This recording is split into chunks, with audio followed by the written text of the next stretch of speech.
In this video tutorial, I'm going to show you how to set up a Steam family, which allows you to share your entire Steam library with up to 5 household family members. So first things first, the person that you're wanting to add to your Steam family has to be a friend of yours on Steam. And in order to add friends, go to the Steam app like you see me doing here, go to Friends in the upper left-hand corner and go to Add Friend.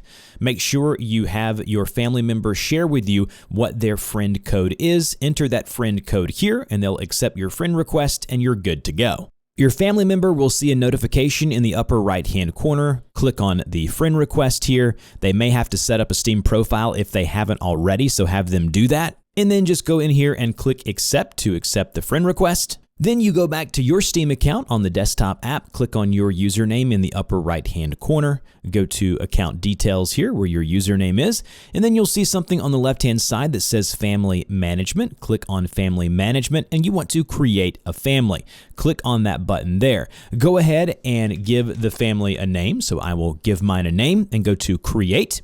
And then you can see this is your family name and you need to start inviting family members. You have 6 spots available, one of them taken up by you.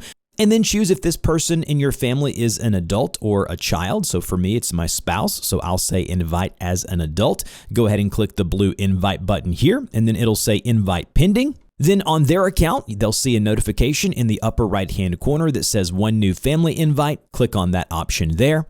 It'll then say pending family invites. They'll have to click accept. When they do, they can click confirm.